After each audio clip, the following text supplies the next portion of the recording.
마가복음 3장 4절 말씀을 드리겠습니다.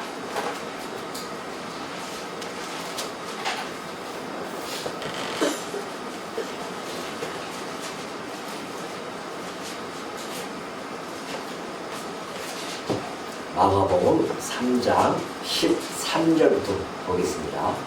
또 산에 오르사 자기가 원하는 자들을 부르시니 나아오니라. 이에 12를 세우셨으니 이는 자기와 함께 있게 하시고 또 보내사 전도도 하며 귀신을 내쫓는 본능도 가지게 하려 하심이라. 15절까지 공독해 드렸습니다. 예, 우리는 지금 우리 교회 설립 기념 신학 강좌를 하고 있는 중입니다.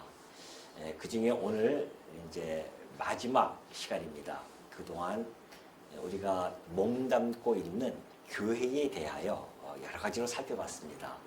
지난 시간에는 교회의 표지가 무엇이며 교회의 정치에 대해서 살펴본 바가 있었고요.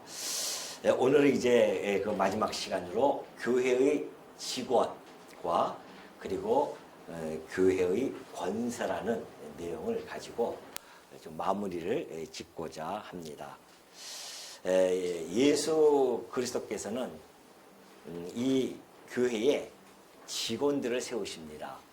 그러니까 원래 이 회사에 직원들을 세우는 사람은 오너죠. 오너가 합니다. 그것처럼 우리 교회의 머리는 예수 그리스도십니다. 그러니까 그리스도께서 직원을 채용을 하신다는 것이죠. 자, 그렇다고 한다면은 왜 그렇게 교회에 직원이 필요한가? 교회를 목양하고 또 봉사를 위해서 그 직원들이 필요하다는 것이죠. 그래서 교회를 이제 약속대로 교회를 세우실 때에 직원을 크게 한 두 가지 종류로 그렇게 나누어서 예수님께서 세우십니다. 첫 번째는 교회를 처음 창설할 때 필요한 직원들이 있었습니다. 그 직원들은 바로 여러분 잘 아시죠? 자, 우리가 교회 직원에 대해서 오늘 살펴보는데 교회가 처음 창설될 때 필요한 직원은 바로 그러한 직원을 갖다가 이제 우리가 비상 직원이다 그렇게 이야기합니다. 비상시에 필요했던 직원이 있었습니다. 그럼 누구가 이 비상시에 있던 직원인가? 그러니까 말 그대로 비상 직원이기 때문에 한시적입니다. 어떤 한 기간 동안에 필요했던 직원들이 있었어요. 근데 그 직원들을 예수님이 이 땅에 오시고 나서 직접 그들을 뽑으십니다. 그러니까 예수님께서는 내 교회, 음부의 권세가 이기지 못한 대단한 그 모임이죠. 교회라고 하는 것은 음부의 권세가 이기지 못해. 이 세상 그 어떠한 것들도 그 음부의 권세 앞에 다 무릎을 꿇습니다. 이 세상의 어떤 모임, 단체, 나라조차도 죽음의 권세, 사망의 권세 앞에서는 다 무용지물이에요. 다 무릎을 꿇을 수밖에 없습니다. 근데 유일하게 한 단체만이 그 음부의 권세가 이기지 못하는 단체가 있습니다. 그것이 바로 어디라고요? 예, 교회입니다. 그래서 예수님께서 그 교회를, 그 어마어마한 교회를 세우시는데 필요한 직원을 먼저 부르십니다. 우리가 아까 본문에서 봉독해 드렸던 마가복음 13장 14절이죠. 예수님께서 산에 오르시면서 자기가 원하는 자들, 그러죠? 아니, 사장이 직원을 뽑을 때 자기가 원하는 자들을 뽑지 않습니까? 그래서 그 원하는 자를 뽑듯이 우리 예수 그리스도께서도 그 교회를 처음 창설입니다. 창설하실 때에 당신이 원하시는 자를 부르십니다. 그때 그들이 나왔어요. 몇 명이었냐면은 12를 세우십니다. 12명을 처음 세웠어요. 그래서 그들을 이는 그리스도와 함께 있게 하십니다. 3년 동안 함께 그들과 있으면서 가르쳐 주고요. 또 그들에게 예수 그리스도께서 하나님의 아들이심을 다 보여줍니다. 그래서 그들을 또 보내요. 전도도 하고 또 귀신을 내쫓는 권능도 주십니다. 이것을 사도권이라고 하죠. 그래서 그들을 그런 권능을 가지게 하고 그들을 보내셔요. 그래서 사도입니다. 사도들을 12를 택해가지고서는 그들을 택해서 교회를 세우기 시작합니다. 그러니까 이 사도라고 하는 것은 그것은 한시적입니다. 사도의 자격은 예수님을 직접 봐야 되고 예수님과 함께 동행을 해야 됩니다. 그것이 사도행전 1장 22절이죠. 가룟 유다, 예수님을 따라갔던 가룟 유다가 배신하고 결국은 그가 예수님을 팔고 죽습니다. 그래서 제자들이 모였어요. 모여서 이렇게 설명해 주고 있습니다. 사도행전 1장 22절이에요. 항상 우리와 함께 다니던 사람 중에, 그렇죠.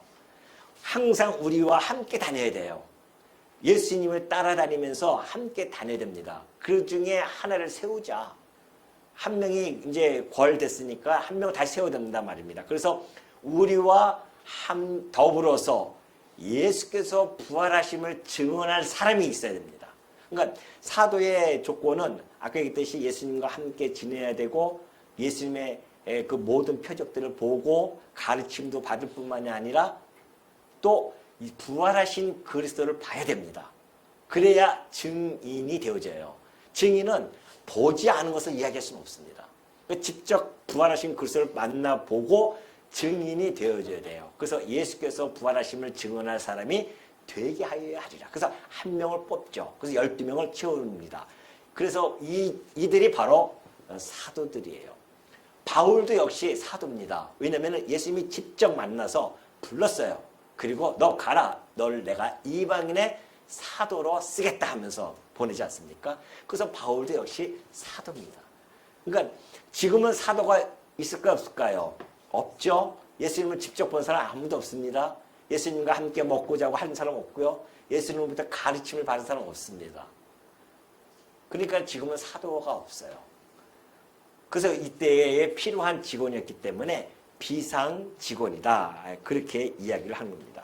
그래서 이 비상 직원들은 교회를 창설하기 위해서 예수님께서 어마어마한 권능을 주십니다. 그래서 죽은 자까지도 살리는 권능을 행할 수 있는 사도권을 주셨어요. 지금 이 사도권은 없습니다. 내가 지금 뭐 어떤 사람이 나타나서 내가 죽은 자로 살린다 하면 다 거짓입니다. 그건 다 속으시면 안 돼요. 그거는 성경에도 얘기했듯이 적그리스도가 나타나면 죽은 자도 살리는 이적을 행합니다. 그러면 사람들이 보고 와 따를 거 아니에요. 속지 말라는 겁니다. 이미 이때 사도권은 다 끝나버렸어요. 이제는 사도라고 이야기하는 사람들도 거짓이고 사도권을 자기가 행한다고 하는 사람들도 사실은 다 속이는 자라는 것을 여러분이 명심하시기 바랍니다. 그리고 또 하나의 직원이 있는데 그 직원은 바로 사도행전 11장 27절입니다. 오늘은 좀 성경 구절을 제가 많이 인용을 할 겁니다. 왜냐하면 여러분이 잘 아셔야 되기 때문에 그래요. 사도행전 11장 27절 보면은 그때 이제 뭐 베드로라든가 사도의 시대 아닙니까? 그때에 선지자들이 나타났어요. 선지자들이 그때도 있었습니다. 예루살렘, 물론 구약에 선지자들이 있었죠. 신약에도 선지자들이 있었어요. 그래서 예루살렘에서 안디옥에 이르니 그 중에 아가보라 하는 한 사람이 일어납니다. 성령으로 말하되 천하의 큰 흉년이 들리라 하더니 정말 글라우디오 때에 그렇게 됩니다. 그러니까 선지자는 성령으로부터 직접 계시를 받아서 전하는 자들이에요. 그러니까 직통 계시입니다. 선지자들입니다. 물론 사도들도 그랬지만은 이 선지자도 역시 마찬가지입니다. 그래서 예언을 하는 겁니다. 그러니까 지금은 선지자는 없어요. 지금도 여전히 내가 직통으로 계시를 받는다고 하는 자들이 있으면 매우 위험한 자들입니다. 하나님께서 이미 이 특별 계시를 완성했기 때문에 직통 계시를 할 필요가 없죠. 직통 계시는 성경이 완성될 때까지입니다. 그때는 필요했기 때문에 때로는 환상으로, 때로는 꿈으로, 때로는 직접 나타나셔서 말씀으로 그렇게 해서 이 계시를 하나님이 이 계시를 기록하게 했어요. 그래서 하나님을 알게 해뒀단 말입니다. 그러나 이제는 이 특별 계시가 완성되어진 이후에는 이 특별 계시를 통해서 우리는 하나님을 알게 되어지고 예수 그리스도를 믿게 되어집니다. 그래서 구원에 이르게 되어지기 때문에 더 이상 직통으로 계시 받을 것이 없습니다. 근데 지금도 여전히 직통 계시를 받는 자들은 대부분이 다 뭐예요? 다 이단 교주들 아니겠어요? 지금도 받는다는 겁니다. 근데 정통 기독교 내에서도 자기가 지금 받는다는 자들이 있어요. 매우 잘못된 비성경적인 그러한 사람들입니다. 조심해야 되죠.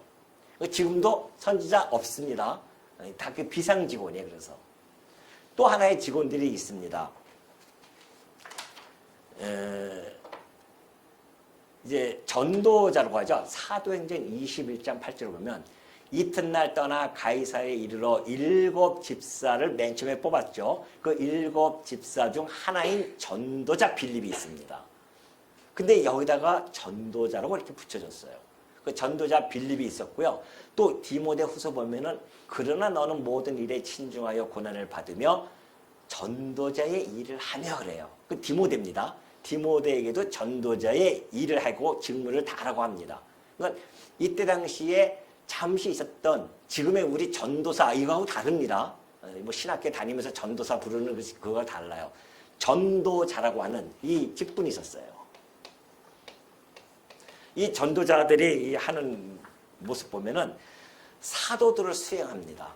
사도들을 수행하면서 조력을 할 뿐만이 아니라 특별한 사명을 받아서 파견되기도 해요. 그래서 때로는 전도자로서 전도를 하기도 하고 세례를 베풀기도 하고 또 장로들을 장립하기도 합니다. 세우기도 해요. 그리고 그 권징도 같이 시행을 합니다. 전도자가 그런 역할을 했었어요. 그래서 빌립이라든가 빌립이 사마리아 에디오피아에서 온 사람을 갖다가 세례하지 않습니까? 또 디모데도 이런 가르치는 일뿐만이 아니라 장로도 세우고 디도도 역시 마찬가지고 디도, 마가 이러한 자들 이러한 분들이 이제 전도자로서 그런 역할을 했었습니다. 그때 당시에. 근데 지금은 없어요. 전도자가. 그리고 나서 이제 교회가 창립되어지고 창설되어지고 나서 그 교회를 통하여서 이제 점점 설립이 되기 시작합니다. 교회가 설립되어지죠. 그 설립을 하면은 직원이 필요하단 말입니다. 각 지역마다 직업이 필요하죠. 직원이. 그래서 현재 이 교회 안에 교회 정치를 주관한다거나 또는 가르치고 다스리고 긍휼을 베푸는 자들입니다. 그러한 자들을 특별히 직원으로 사용을 하죠. 그래서 이것을 통상직원이다. 그렇게 이야기를 한 겁니다. 통상직원이에요. 그러니까 비상직원, 통상직원, 언제든지 항상 있는 직원들이에요. 이 직원들을 보면은 첫 번째 장로가 있습니다. 장로가 있는데요. 사도행전 20장 17절에 보면 이렇게 되어 있어요. 바울이 밀레도에서 사람을 에베소로 보내요. 이제 예루살렘 가기 전에 바울이 에베소로 보내가지고 다 와라, 밀레도로 와라. 그래서 교회 장로들을 청합니다. 그러니까 교회 장로들이 있었어요. 그때 당시에. 그러니까 에베소에 교회 장로들이 있는데 그들을 청해요. 그리고 그들에게 뭐라고 이야기하냐면은 여러분은 자기를 위하여 또는 온 양떼를 위하여 삼가라. 성령이 그들 가운데 여러분을 감독자로 삼았습니다. 그러니까 장로의 그 역할은 감독을 하는 겁니다. 그러니까 장로와 감독자는 같은 거예요. 따로따로 있지 않습니다. 그래서 장로들이 이제 이 감독을 하게 되어지는데, 그래서 이 장로들은 기본적으로 교회 정치를 주관하는 자들입니다. 그래가지고서는 감독이라고도 그렇게 이야기하는 거죠.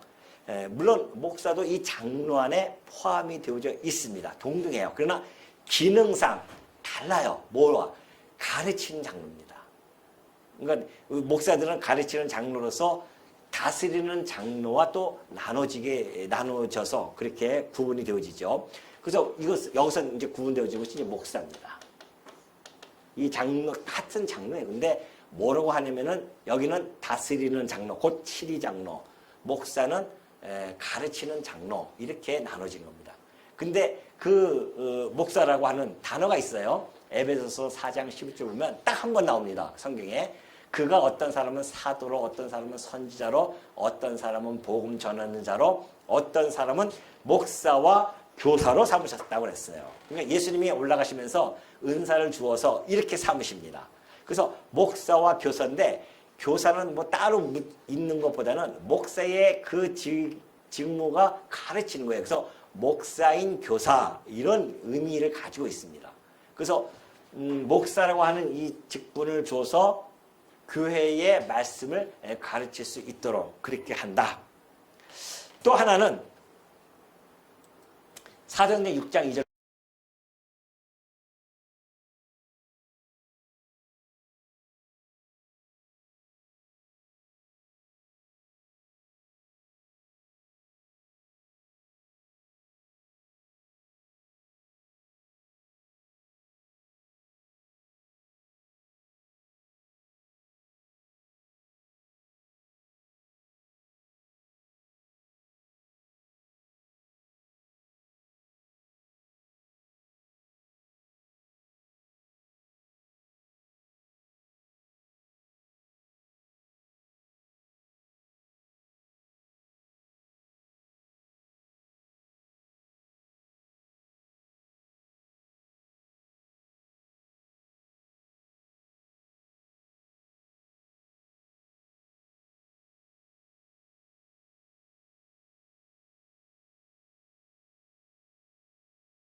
입니다. 그러니까 어느 교회를 세우든지 간에 장로가 있어야 되고 목사가 있어야 되고 집사가 있어야 돼요. 그래서 그 교회가 움직여 나갈 수 있도록 그렇게 우리 하나님께서 그걸 만드신 겁니다. 그러니 예수님이 이 땅에 다시 오실 때까지는 이것이 항상 필요하죠. 재림하고 하나님 나라가 완성되어지면 다 필요 없죠, 이런 것들이. 그때는 다 주의 지체들로서 한 몸 되어져서 우리는 살아가는 자들이고요. 이 직분이 그때는 필요 없습니다. 지금 현재 교회가 유지되어지는 동안에는 필요한 직원이다. 그래서 통상 직원이라고 합니다. 또 하나는 임시 직원이 있어요. 이 임시 직원은 성경에는 없습니다. 성경 없지만은 그 임시 교회가 필요하기 때문에 임시 직원을 뽑았습니다. 그래서 예를 들면 권사가 있습니다. 이 권사는 교회사에서 한 6, 7세기 정도에 새로 만들어진 권사예요. 물론 그 하는 일은 교회 이 말씀 안에 있습니다. 예를 들어서 늙은 여자는 젊은 여자를 가르치고 이런 게 있단 말이죠. 그 바울이 이제 디모데에게 얘기하지 않습니까? 그러니까 그 일을 갖다가 우리가 호칭을 짓자 해가지고는 권사라고 하는, 성경에는 없지만은 권사라는 칭호를 그래서 한 겁니다. 그래서 권면도 하고 또 때로는 젊은 사람들 가르치기도 하고 그런 거죠. 그래서 권사를 세우고, 또 하나는 서리 집사가 있어요. 이 안수 집사님들이 손이 모자르기 때문에 함께 이 안수 집사님과 같이 일할 수 있는 집사님들을 뽑습니다. 스스로 자원한다거나 또는 당회에서 저분은 열심히 일 잘 하실 분이다 해가지고서는 권면을 해가지고서는 집사로 하는데, 서리 집사는 그래서 임시직이에요. 물론 권사는 매년 다시 하는 것이 아니라 종신직이에요. 그래서 죽을 때까지 권사로서 우리가 불러드리고 하는 거죠. 그 일을 해나갑니다. 물론 심의의 기간도 있어요. 은퇴하면은 그래도 여전히 우리는 권사님이라고 칭호를 불러주는 거죠. 그러니까 이런 권사가 있는 것 반면에 서리 집사는 매년 스스로 자원을 하든가 매년 뽑아야 됩니다. 우리 교회도 지금 서리 집사님들 이번에 1월 다음 주죠. 다음 주에 우리가 서리 집사 임명식을 할 거예요. 그동안 자원하신 분들 이렇게 해서 또 교육도 받으시고 이런 분들을 우리가 뽑을 건데, 서리 집사가 이제 필요한 거죠. 우리 교회에 일을 하기에는 이렇게 우리 장로님 2분 계시죠. 저 목사 1명 있죠. 집사 안수 집사님 2분 계시죠. 그래서 손이 모자르기 때문에 우리 서리수사님들도 몇 분을 더 뽑아서 지금 내년도에 또 우리가 이 조직을 가지고 이 교회 직원들이 우리 성도님들을 위해서 봉사하고자 애를 쓸 것입니다. 이렇게 이제 교회 지원이 이렇게 나눠져 있다는 것을 여러분이 아시고요. 그리고 이 직원들의 자격이 있어요. 아무나만 뽑는가? 아닙니다. 이 비상 직원 같은 경우는 특별히 하나님의 소명을 받아야 됩니다. 직접 딱 부르심을 받아야 돼요. 그러나 그래서 자격이 주어지지만은 통상 직원은 교회의 필요에 의해서 그렇게 세워지는 겁니다. 임시 직원도 마찬가지고요. 그래서 먼저 신앙과 행실에 있어 가지고서는 모범된 자들, 성경에서 기록되어진 대로 정말 그렇게 모범되어진 자들을 또 교회에서 인정을 받아야 됩니다. 그러니까 장로님이라고 내가 하고 싶어서 하는 것이 아니잖아요. 성도들의 공동 회의를 통해서 선출이 되어집니다. 그 선출되어진 자들을 또 시치를 하잖아요. 시험을 본단 말입니다. 그래서 그것이 다 통과되어지면 그때야 이제 그 안수식, 그러니까 인직식을 통해서 안수식을 해 나가는 것이죠. 이것이 이제 교회 취임입니다. 5번입니다. 페이지 18페이지죠. 마지막 보면은 직원 취임이 있습니다. 이러한 직원들을 세우기 위해서 뭘 하냐면은 임직식을 하는 겁니다. 임직식. 그 임직식 안에 안수식이 있고요. 우리 한번 해봤기 때문에 여러분 경험했으니까 잘 알고 있지 않습니까? 그래서 임직식이라고 하는 것은 이제 후보자가 하나님께서 성도들을 통하여 뽑고 그 사람들이 임직 후보자로서 부르심을 받습니다. 그리고 나서 아까 얘기했듯이 시치를 하죠. 시험을 보고 나서 통과가 되어지면 이제 교회가 공적으로 인정을 해야 됩니다. 그래서 인지식을 하는 거죠. 그냥 뭐 폼나기 위해서 하는 것이 아니에요. 공적인 그러한 공포이기 때문에 그래서 그것을 인정하고 확증하는 그러한 식으로서 인지식을 해가는 겁니다. 그래서 이것은 장로라든가 목사의 그 임직식은 노에서 주관이 되어진 거예요. 노에서 우리가 접대 와가지고서 하지 않았습니까? 장로님도 하고. 그리고 집사님은 노회가 아니라 우리 교회에서 주관하는 거기 때문에 그래서 우리 장로님 두 분이 우리 안수 집사님에게 안수를 하는 것이 바로 그겁니다. 그래서 임직식과 안수식을 통해서 임직식 안에 있는 거죠. 이 안수식은 이걸 통해서 공식화되어져서 이제 이분은 우리의 장로님으로 이분은 우리의 집사님으로 우리가 같이 섬기면서 우리 교회를 이뤄나가겠습니다. 라고 하는 공식적인 일들이었다. 그러니까 이 교회 직원이 이제 이렇게 되어져 있습니다. 그리고 또 하나는 이제 마지막 10페이지, 19페이지입니다. 페이지 19페이지에 교회의 권세입니다. 이제 권세. 자, 이러한 일들을, 이러한 교회 직원들을 세우고 교회를 견고히 세워나가는 데 있어서 교회의 권세가 필요해요. 권세 없이 너희들에게 책임만 주지 않습니다. 하나님께서는. 너희들 이거 해 하면서 책임만 하는 것이 아니라 그것을 할 수 있는 그 권세, 힘도 함께 주죠. 그 의무와 함께 주는 것이 바로 이 권세입니다. 그래서 예수 그리스도께서 이제 내 교회를 세우겠다 말씀하셨던 것처럼 당신의 그 교회, 유형교회죠. 지금 보이는 이런 유형교회를 세우시는데 그 교회의 양들을 보호하고 양육할 그런 의무뿐만이 아니라 그들을 치리 하는 이런 모든 권세를 교회에 주신다는 것이죠. 그래서 교회 이런 권세를 통해서 교회가 든든히 세워져 가고요.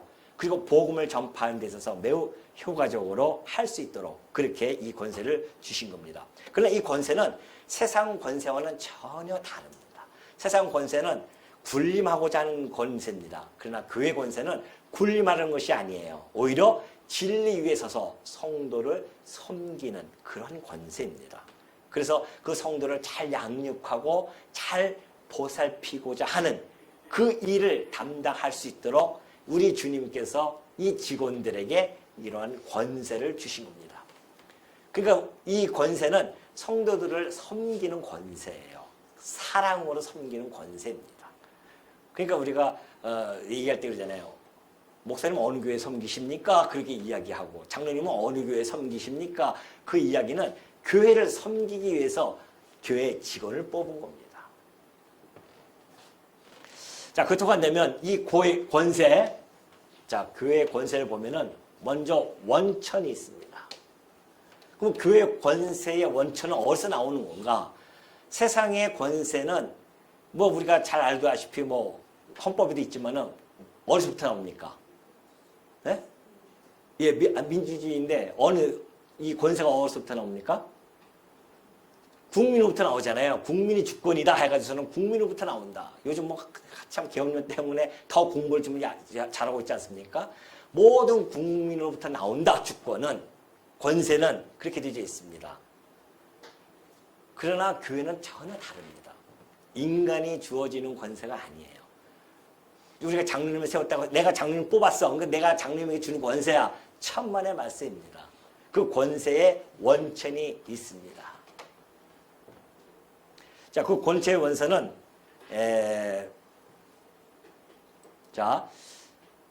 여기 장로회는 아까 이거 얘기한 겁니다. 이걸 제가 아까 말씀 못 드렸는데 내 속에 있는 은사, 그 장로의 회에서 안수 받을 때, 그거는 지금 이때 이 말씀이니까요. 이거 보시고요. 마태복음 16장 18절로 넘어갑니다.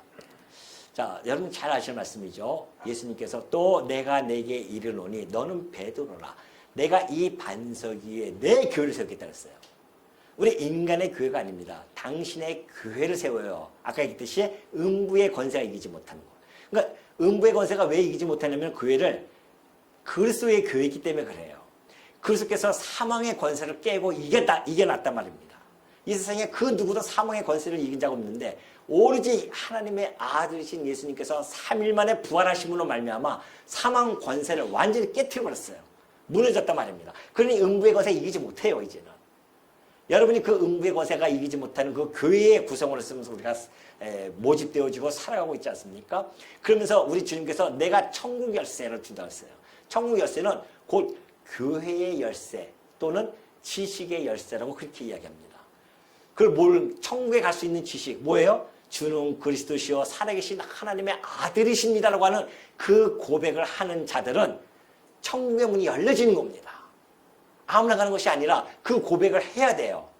지식적으로 아는 것이 아니라 마음으로 믿고 입으로 시인을 해야 된단 말입니다. 주여 당신은 그리스도이십니다. 이제 그리스도가 좀 이따 나오겠지만 그리스도이십니다. 그리고 살아계신 하나님의 아들이십니다. 라고 신앙 고백하는 자들에게 천국의 열쇠를 주는 겁니다. 베드로에게만 주는 것이 아니에요. 그래서 네가 땅에서 무엇인지 매면 하늘에서 매일 것이요 땅에서도 무엇인지 풀면 하늘에서 풀리라. 교회의 이 영역 안에서 무엇이든지 금지되고 허용되는 것을 결정하는 권세, 이것이 교회가 가지고 있는 겁니다. 교회에서 이거 하면 돼, 이것을 하면 안 돼, 이것을 그 권세를 우리 그리스도께서 주셨어요. 권세를 갖다가 무엇으로? 그것이 바로 예수 그리스도의 말씀으로 주셨다는 겁니다. 그러니까 우리가 말씀을 통해서 이것을 하면 안 됩니다, 이것은 해도 됩니다 라고 하는 그러한 것들을 만들어 나가는 것이죠. 자, 그렇다고 한다면 교회가 이제 복음 전파 그 사명을 감당하기 위해서 교회 영역 내에 해야 할 일, 금지해야 할 일, 결정하는 권세를 가졌다고 했는데 그것이 아까 요거 요한복음 2장 똑같은 이야기입니다. 이 말씀을 하시고 그들 향해서 숨을 내쉬며 이르시되 성령을 받으라. 너희가 누구의 죄든지 사하면 사여질 것이요 누구의 죄든지 그대로 두면 그대로 있으리라 하시리라. 그러면서 이 말씀을 해주고 있죠. 그러면서 여러 성으로 다녀갈 때 예루살렘에 있는 사도와 장로들이 작정한 규례를 그들에게 주어 지키게 했다는 겁니다. 자, 규례를 주었어요. 그들이 회의를 해가지고서는 규례를 줍니다. 이것이 이제 하나의 권세죠. 교회가 지켜야 할 일, 지키지 말아야 할 일, 이런 것들을 규례를 만들어 가지고서는 아까 그 말씀대로 그 규례를 만들어서 교회에게 주어서 교회들이 그 규례를 지킨다는 거죠. 근데 그 규례의 근거는 하나님의 말씀이다. 너무나 잘 아는 이야기입니다. 자, 또 하나는 두 번째는 원천 예수 그리스도죠. 그리고 이 권세의 성질이 있습니다. 권세의 성질. 권세는 어떠한 성질을 가지고 있을까? 첫 번째는 신령성이에요. 그 19페이지에 다 나와 있죠. 신령성. 그럼 신령성이 뭔가? 사도행전 2장 28절 보니까 여러분은 자기를 위하여 또는 온 양떼를 위하여 삼가라. 성령이 그들 가운데 여러분을 감독자로 삼습니다. 자, 장로를 세우고 감독자로 삼고 이게 누가 하시는 일이다? 성령께서 하시는 일이에요. 우리가 공동회의를 통해서 했지만은 그러나 그 안에 성령께서 작동하셔가지고서는 성도들의 마음을 모아가지고서는 저분은 우리 장로님으로 세우자. 저분은 우리 집사님으로 세우자. 그런 것을 통하여서 해 나가는 것이기 때문에 그래서 신령성이 있는 겁니다. 성령께서 해 나가시는 거예요. 그래서 신령성을 간직하고 있는 겁니다. 또 뿐만이 아니에요. 주 예수의 이름으로 너희가 내 영과 함께 모여서 우리 주 예수의 능력으로 해요. 예수 그리스도의 이름과 그 성령의 권능에 의해서 행하게 되어지는데 누구에게 행하게 되어지냐면은 자 고린도전서 5장 12절 밖에 있는 사람들을 판단하는 것이야 내게 무슨 상관이 있으려. 교회 안에 있는 사람들이야 너희가 판단하지 아니하랴. 밖에 있는 사람들은 하나님이 심판하시려니와 이 악한 사람은 너희 중에서 내쫓아내요. 자, 밖에 있는 심판은 하나님께서 세상 권세를 가지고 해나가세요. 교회는 누가 해나가요? 바로 이런 우리 이 통상 직원들을 통해서 그 권세를 행하신다는 겁니다. 그래서 성령께서 해나가시는 거죠. 교회의 이 직원들을 성령께서 뽑으시고 그 직원들을 통해서 그 거룩한 성도들을 범위 안에서 해 나가는 겁니다. 그러니까 이 교회법을 가지고 세상 사람들에게 적용 못 시키잖아요. 오로지 성도들에게만 적용시키는 겁니다. 거룩한 성도들에게만 행사가 되어지고 도덕적 또는 영적 이 모든 방식으로서 그렇게 시행이 되어집니다. 뭐가? 이 권세가. 그래서 이 신령성을 가지고 있다. 교회 성도에게만 국한되어지기 때문에. 또 하나는 사역성을 띠고 있습니다. 사역성이 뭐냐면은 교회 권세라고 하는 것은 어떤 독립적인 것이 아닙니다. 우리가 가지고 있는 어떤 독립적이라든가 또는 주관적 우리가 행할 수 있는 마치 내 마음대로 행할 수 있는 그런 주관적 권세가 아니에요. 이것은 오직 그리스도에게서부터 인출되어지는 권세입니다. 아까 얘기했듯이 그리스도께서 원천이 되어지시기 때문에 그러죠.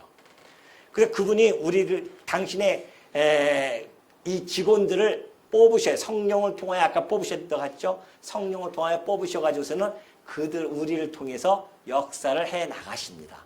그래서 뭐가 있다? 사역성이에요. 그래서 우리가 주관적으로 막 하는 것이 아니라 우리는 하느님 또 그리스도 성령 삼위일체 하나님으로부터 붙잡힌 바 되어져서 일을 하는 자들입니다. 그렇기 때문에 우리가 이런 사역성을 가지고 있다는 것이죠. 이것이 이제 사도행전 20장 28절에도 잘 나타냈듯이 여러분은 자기를 위하여 또는 온 양떼를 위하여 삼가라. 성령이 그들 가운데서 여러분을 감독자로 삼고 하나님이 자기 피로 사신 교회를 보살피게 하셨느니라. 그렇게 좀 해주고 있죠. 자, 이것처럼 우리가 이 감독은 또 뭐예요? 하나님의 청직입니다. 그러니까 하나님께서 부리시는 청직이에요. 그래서 사역성을 띠고 있다는 겁니다. 내가 마음대로 할 수 있는 것이 아니에요. 그러니까 교회에서 어떠한 권세를 행할 때는 자기 감정대로, 자기 기분에 따라서, 자기 경험대로, 자기 생각대로 그렇게 행하는 것이 아니에요. 그러니까 장로, 목사, 집사가 말씀에 천착하지 아니하면 교회는 매우 힘들어집니다. 오로지 말씀에 근거해서 우리가 권징을 하고 말씀을 전하기도 하고 말씀에 근거해서 권면도 하고 이런 모든 것들. 그래서 우리는 그리스도에게 잡힌 바 되어져서 일들을 하는 자들이기 때문에 이러한 사역적인 성질을 띠고 있다는 것을 아셔야 됩니다. 그러니까 여러분들이 교회라고 해서 내 마음대로 하는 것이 하나도 없어요. 우리 주님의 이 능력 속에서 다 이루어진다. 자, 마지막입니다. 교회의 그러면 권세 종류는 도대체 뭐가 있는가? 교회의 권세 종류가 크게 세 가지가 있습니다. 이것은 그리스도의 이 삼중직, 곧 선지직, 왕직, 제사장직입니다. 이것을 반영하여 주어서 주어지는 권세가 있습니다. 다시 말해서 예수님께서는 그리스도예요. 자, 예수께서는 우리가 그리스도라고 합니다. 그리스도라고 하는 것은 기름 부음 받은 자예요. 기름 부음을 받았어요. 자, 기름 부음 받은 자들은 구약에 보면은 누가 있냐면은 선지자가 있습니다. 그죠? 자, 우리 종류 한번 봅시다. 자, 선지자가 있어요. 왕이 있습니다. 그리고 제사장이 있죠. 이렇게 되어 있습니다. 그러면 예수 그리스도께서 기름 부음 받은 자, 선지자들은 기름을 붓고 왕도 기름을 붓고 제사장도 기름을 부어서 일을 해 나갔어요. 그러나 신약 교회는 예수님께서 이제 승천하고 올라가셨단 말입니다.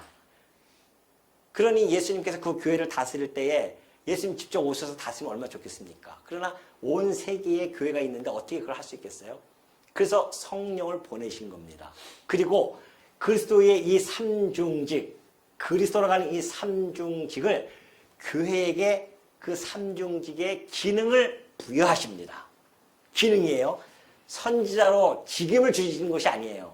착각하면 안 됩니다. 여기서 이제 착각하면 목사가 내가 선지자야 이러면 안 됩니다. 장로 내가 왕이야. 우리 집사님들이 내가 제사장이야. 예수 그리스도의 그 직임에 대한 직접적인 그것을 부여받는 것이 아니라 기능을 부여받는 겁니다. 선지자는 가르치는 기능이잖아요. 그래서 이것을 교리권이라고 합니다. 왕은 다스린다고 해서 치리권이라고 해요. 제사장은 봉사하는 거기 때문에 봉사권, 곧 사역권이라고 하죠. 이것을 봉사권이라고도 그렇게 이야기합니다. 봉사하는 거기 때문에.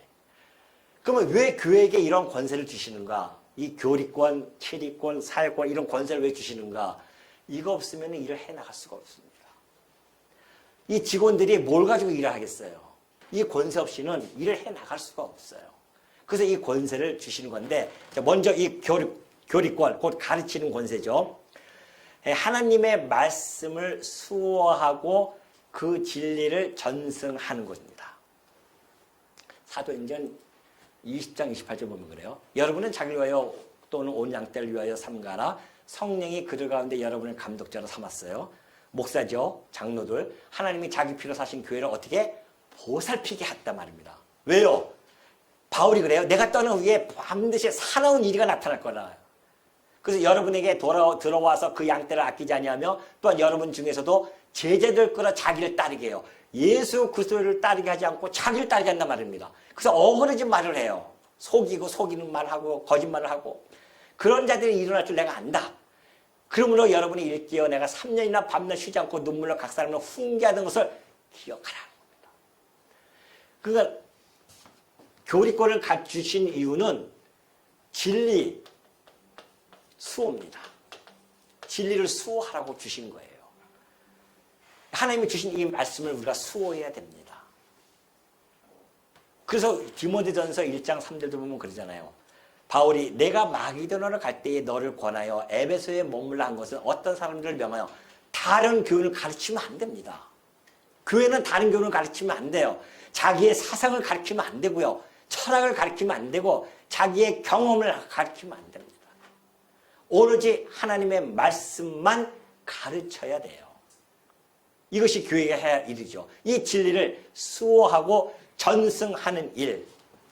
그러니까 진리 수호, 진리 전승입니다. 이 일을 위해서 하나님께서 우리 이 교회에게 이러한 교리권을 행사할 수 있도록 그렇게 해 주셨다는 것. 그래서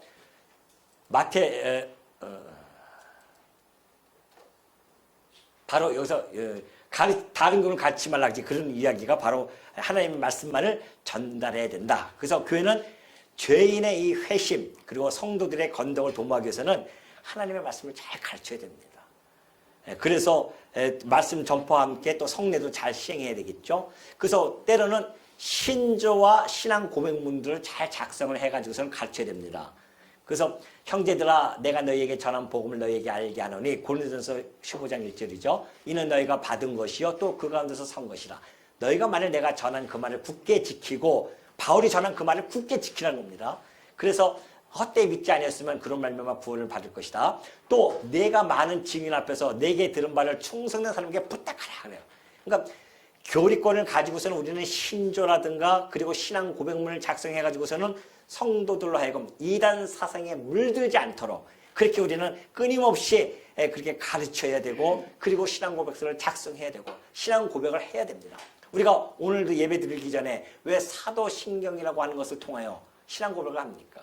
물론 사도들이 쓴 건 아니에요. 그러나 이름이 붙여서 사도신경이죠. 그러나 그곳에 성삼위 하나님의 그 놀라운 사역이 압축되어져 있기 때문에 그래서 우리는 그 최소한의 그 신앙 고백을 통하여 우리의 믿는 것과 하는 것이 이러한 신앙을 가지고 있습니다고 하는 신앙적 고백을 하는 거란 말이죠. 그래 우리의 구성원이 되어질 수 있는 겁니다. 그런 것들을 우리가 잘 전달해 줘야 되고 또한 신학 연구도 역시 마찬가지입니다. 계속해서 우리가 장려를 해야 됩니다. 그래서 이 디모데 후서 2장 2절처럼 내가 들은 바를 또 충성된 사람에게 전달해야 되죠. 우리가 이 진리를 잘 수호하고 전승함으로 말미암아 우리가 다 죽고 나면은 또 거짓들이 들어올지 어떻게 알겠습니까? 그러니 우리의 후배들이 또 말씀을 잘 배운 자들이 나타나서 충성된 자들이 또 나타나서 우리가 부탁하는 거예요. 우리는 이제 먼저 간다. 네가 너희들이 남아서 이단들과 싸우면서 그리고 이 성도들을 잘 보살펴야 된다. 그럼 맡기고 또 가야 되지 않습니까?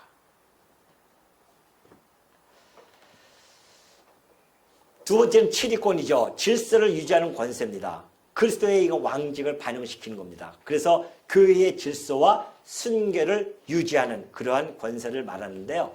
그래서 베드로전서 5장 2절 보면 그래요. 너희 중에 있는 하나님의 양 무리를 치되 억지로 하지 말고 하나님의 뜻을 따라 자원함으로 하라. 그러면서 양 무리의 본이 되어져라 그러죠. 그러니까 이거 왕직 이제 선지자는 뭐예요? 교리권을 가지고 있는 분들은 목사죠. 왕직 치리권은 뭐예요? 장로입니다. 장로들은 양을 치되 어떻게 하라? 억지로 하지 말고 하나님의 뜻을 따라 해야 되고요. 또 양무리의 본이 되어야 됩니다. 또 더러운 이득을 위하여 하지 말고. 그래서 이 치리권의 권세를 받지 못하면은 인간들은 자기 뜻을 따라 자기 고집을 피우면서 자기 이득을 위하여 그렇게 하는 경우가 참 많이 있습니다. 우리 교회 교회가 크지 않으니까는 그럴 염려가 없지만은 큰 교회들을 장로님들은요 사업권이 달려 있어요. 이득권이 달려있단 말입니다. 그러니까 주라고 장로하려고 하는 거죠. 그래가지고 그거 하면은 그 다음에 다음 해에는 요 행사, 요거는 사업은 내가 맡겠다. 이런 식으로 해가지고서는 하는 경우가 참 많이 있기 때문에 그 이득을 위하여 하지 말라는 겁니다. 그러니 치리권을 하나님으로부터 받아야 그 사랑하는 마음이 생겨야 그 권세를 행할 수 있단 말입니다. 성도를 사랑하는 마음으로 주장하는 자세가 아니라 양무리의 본이 되어져서 그렇게 일을 해나갈 수가 있는 거죠. 그래서 이 치리권을 통해서 질서, 또 순결, 유지를 해야 됩니다. 치리권을 통해서 왜 치리권을 주셨는가? 질서, 교회의 질서를 행하기 위해서. 고린도전서 14장 33절 보면 그래요. 잘 따라오고 계시죠 지금? 힘들죠? 지금 오늘 성경 구절이 너무 많습니다. 마지막이라 그래요. 오늘 마지막 날이라 제가 급해가지고 막 해나가고 있습니다 지금. 하나님은 무질서의 하나님이 아니십니다. 그리고 질서의 하나님이세요. 그러면 우리가 하나님을 아버지로 모시고 예수 그리스도를 머리로 삼고 살아가는 교회인데 어찌 질서가 없을 수 있겠습니까? 그래서 모든 것을 품위 있게 하고 질서 있게 하는 겁니다. 교회는. 질서 없으면 안 돼요. 네가 무슨 장로야? 네가 무슨 집사야? 하면서 덤빈다? 그거 아닙니다. 그거 무질서예요. 그거는. 교회는 그거 용납하지 않습니다. 무질서의 하나님이 아니기 때문에 그래요. 화평의 하나님의 교회는. 화평을 이루어가는 겁니다. 그리고 품위 있게 행동을 해야 됩니다. 교회는 품위 있게 행동하고 질서 있게 해야 돼요. 그래서 장로들을 통해서 치료해 나가면은 이 순결, 질서를 지키고 또 순결을 유지해야 된단 말입니다. 교회가. 순결 유지하기 위해서는 헌법에 준해서 해 나가야 되죠. 그래서 사도행전 16장 4절 보면 그래요. 여러 성으로 다녀갈 때에 예루살렘에 있는 사도와 장로들이 작정한 규례가 있습니다. 장로들이 다 작정한 규례를 가지고 그들에게 주어서 지키게 하는 겁니다. 그러니까 오늘 우리 교회는 헌법이 있죠. 장로교 헌법이 있습니다. 그리고 우리 교회가 가지고 있는 고유의 정관이 있어요. 이게 사랑의 약속입니다. 성도끼리 서로 사랑의 약속을 해가지고 우리 최소한 이렇게 우리가 질서를 유지하고 해나가자. 이것이 우리의 정관이고 그 정관에 맞춰서 우리가 행정을 해나가고 그 정관 너머에 있는 것은 장로교 헌법이 있기 때문에 그 기초로 해서 우리가 지금 규례를 가지고 장로교 정치를 해나가고 있는 거 아니겠습니까? 이것이 모든 것이 다 이런 치리권에 가진 교회의 순결을 유지하기 위해서.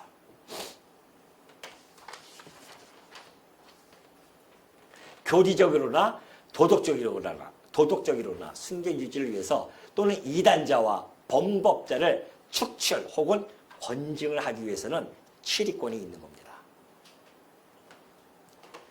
그러니 예수님께서도 하신 말씀이 이 말씀이에요. 마태복음 18장 15절에 내 형제가 죄를 범하거든 가서 그 사람과만 상대하여 권고하고 만일 들으면 네가 내 형제를 얻은 것이요 만일 듣지 않거든 한두 사람을 데리고 가서 두세 증인의 입으로 말마다 확증하게 하라. 만일 그들의 말도 듣지 않거든 교회의 말하고 교회의 말도 듣지 않거든 이방인과 세리와 같이 여기라.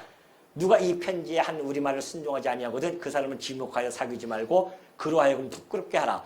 그러나 원수같이 생각하지 말고 형제같이 권면하라. 그렇게 되어 있어요. 이 치리권을 교회에 줬단 말입니다. 우리 주님께서 직접. 그래서 우리가 이 치리권을 가지고서는 권징을 잘해서 성도가 다시 제자리로 돌아올 수 있게끔 해나가는 일들, 이런 일들이 바로 이 치리권이었다. 자, 마지막으로 사역권입니다. 봉사권이죠. 사랑으로 섬기는 권세인데요. 그리스도의 제사직을 반영하는 겁니다. 그래서 병자들을 돌보고 가난한 자를 구제하면서 그를 베푸는 그 권세를 이야기합니다. 여러분 보십시오. 이 봉사를 하는데 하나님이 주시는 권세가 없이는 못해요. 이거. 하고 싶은 마음이 없어요. 인간들은. 근데 우리가 와서 정말 지금도 열심히 식사 봉사하시려고 얼마 애쓰고 계십니까? 또 여러분이 힘들게 피땀 흘린 것들도 연보하는 그 봉사가 있습니다. 또 가난한 자를 구제하고자 하는 그런 봉사도 있고요. 있단 말입니다. 이거 보면 고린도후서 9장 9절 보면 그러잖아요. 기록된 바 그가 흩어 가난한 자들에게 주었으니 곧 그리스도께서 오셔가지고 가난한 자들에게 그 영적인 부여함을 주지 않으셨습니까? 그의 의가 영원토록 있느니라 함과 같으니라. 그래서 도둑질하는 자는 다시 도둑질하지 말고 교회에서 살다가 교회에서 교인들이 막 도둑질하고 있다고 한다면 그렇게 하지 말고 돌이켜서 가난한 자들에게 구제할 수 있도록 자기 손으로 수고하여 선한 일을 하라는 겁니다. 애쓰고 자기가 땀 흘려서 돈을 벌어서 그리고 선한 일을 하는 겁니다. 다만 우리에게 가난한 자들을 기억하도록 부탁하였다. 바울도 늘 그걸 염두에 두고 있었어요. 베드로라든가 야고보라든가 예루살렘 교회의 그 사도들이 바울에게 부탁했거든요. 예루살렘 교회가 지금 엄청 힘들다. 그때는 상대적인 빈곤이 아닙니다. 내가 저 사람한테 못 살아가 아니라 다 굶고 있는 그런 시대였었어요. 그래서 가난한 자를 기억하도록 하는 거. 교회가 해야 할 일들입니다. 그래서 이 봉사권을 해 나가야 되는데 이것이 그러니까 영적이죠. 하나는 영적 사역권이고 하나는 물질입니다. 영적으로는 가서 정말 어렵고 힘들고 괴롭고 고난 속에 있는 자를 가서 위로해주고 격려해주고 붙들어주고 권면해주고 이런 건 영적인 사역권. 그리고 물질적 사역권은 땀 흘려 벌어서 돈 가지고서는 그것을 선한 일을 위하여 가난한 자를 위해 구제한다거나 또 우리 약한 자를 위해서 힘쓴다거나 이런 일들을 해나가는 거. 그러니 여러분 보십시오. 이러한 일들을 해나가는 데에 이런 권세가 없으면 일을 어떻게 해나갈 수 있겠어요, 우리가. 그래서 하나님께서 우리에게 권세를 주신 겁니다. 그래서 이 봉사의 권세, 이 권세를 함으로 말미암아 사랑으로 권세할 수 있는 힘이 생겨지고 치리의 권세, 이 권세로 말미암아 사랑으로 치리하는 권세의 힘이 생겨지고 이 교리권을 통하여서 그 권세의 힘을 얻어서 사랑으로 말씀을 전달하는 그러한 권세가 주어진다고 하는 것. 그러니 하나님께서 예수 그리스도께서 이 권세를 당신께서 우리들에게 주셔가지고서는 이 일을 행함으로 우리가 어떤 일을 행했다고 해서 우리의 자랑이 나올 수가 없는 겁니다. 이 모든 일들이 다 주께서 행하셨습니다 라고 우리의 신앙적 고백이 나올 뿐만이 아니라 우리 요한계시록 보면은 우리에게 주신 그 멸류관을 누구에게 바칩니까? 우리 주님께 다 바치는 거예요. 수고하고 충성된 종아 잘하였도다 하면서 우리에게 멸류관을 금멸류관 쓰여주셨는데 그 성도들 보니까는 이 멸류관이 무슨 말씀입니까? 이 모든 것들은 우리 주 그리스도께서 하셨습니다라고 그 멸류관을 주님께 드리는 거예요. 이것이 교회입니다. 우리의 머리 대신 그리스도가 쓰는 거지 우리가 쓰는 게 아니잖아요. 우리 몸인데. 그렇다고 해서 그 멸류관을 그리스도께서 쓰셨는데 우리는 영광이 없습니까? 그리스도와 한몸된 자들이기 때문에 동일한 영광을 받는 겁니다. 이것이 교회예요. 여러분 지금까지 교회를 살펴봤지만 세상의 어떤 모임과 집단과 비교할 수 있습니까? 견줄 수가 없어요. 그 교회의 구성원이 되어졌다고 하는 것. 여러분이 얼마나 축복받은 사람인 걸 마음속에 깊이 간직하시고 날마다 그 하나님께 감사와 찬양과 영광을 돌려드리는 주의 종들이 되어지시기를 당부드립니다.